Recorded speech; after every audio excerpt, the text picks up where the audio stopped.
So here we see the histogram from page 33 of the textbook.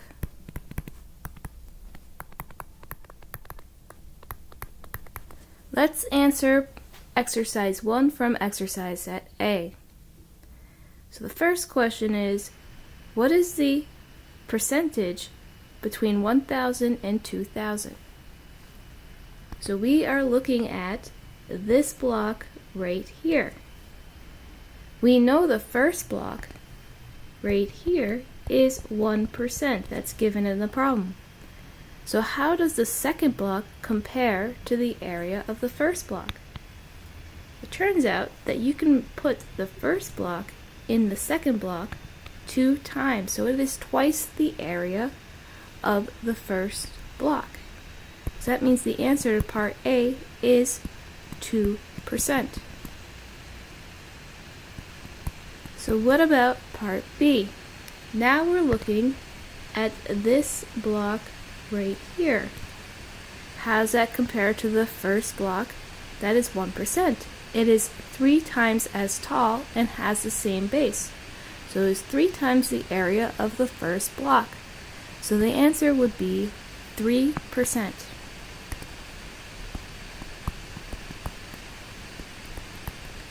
Part C, we are now looking at this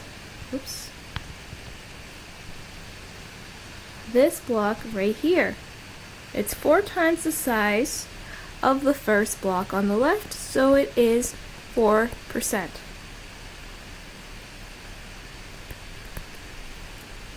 Part D is similar.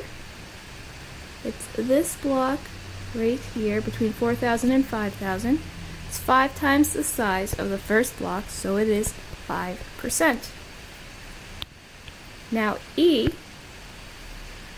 says between 4,000 and 7,000. So here is 4 and we go to 7 is here. So we're looking at all of this area here.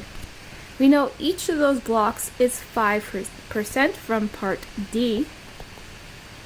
So if you add them up, one block's 5%, 2 is 10%, and 3 is 15%. The answer to part E is 15%. Now for part F, we are now looking at this block from 7 to 10,000.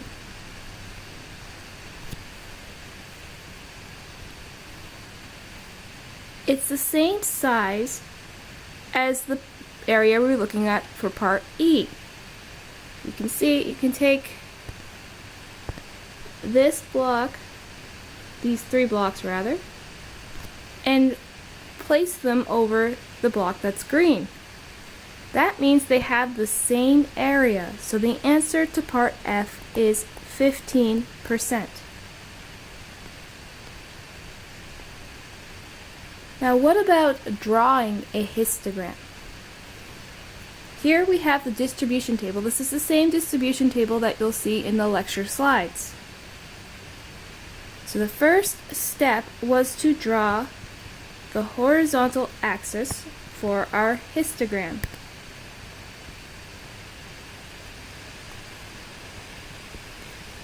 So I'm going to do this in increments of 5. You gotta go all the way up to 60.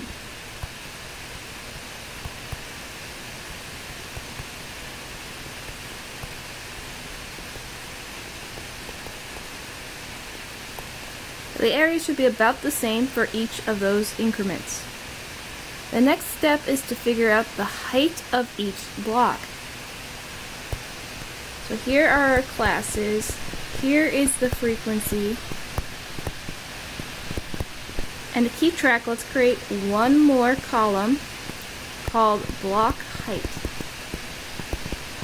The formula for figuring out the height of each block is the percentage divided by the length of the class interval.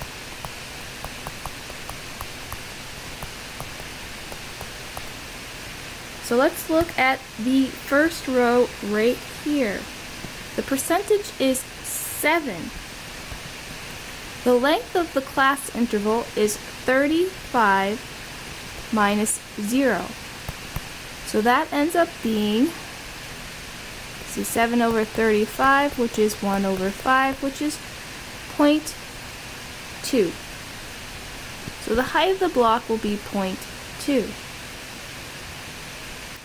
You may want to pause the video here and try to do the rest of the rows on your own.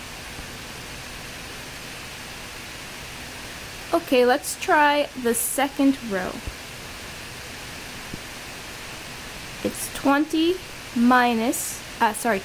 divided by the length of the class interval. Here it's 45 minus 35, which is 20 divided by 10, which is 2. So the height of this block is 2.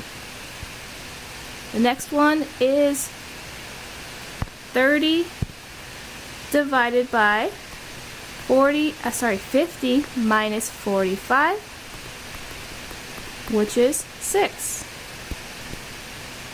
Next one is 35 divided by 5, because that is 55 minus 50, and we get 7. The next one is 3 divided by 58 minus 55 is 3. So that's going to be 1.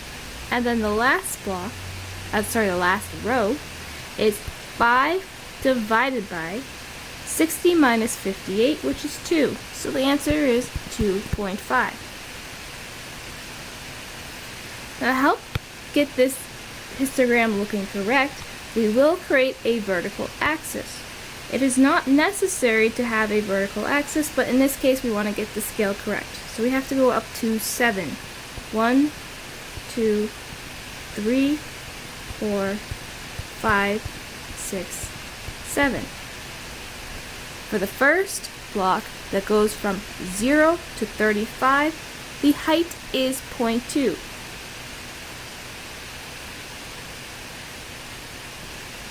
So that's roughly what the first block will look like. Then we go from 35 to 45, the height is 2.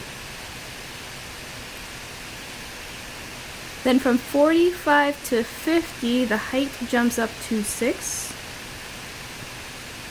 About here. And then 50 to 55, the height is 7. Between 55 and 58, so about here, the height is 1. Then for the last block, the height is 2.5, so maybe this one's a little too tall.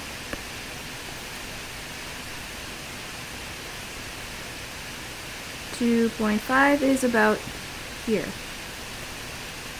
So that is how you draw the histogram given a distribution table. If you have any questions, please submit questions in the questions and answers discussion forum.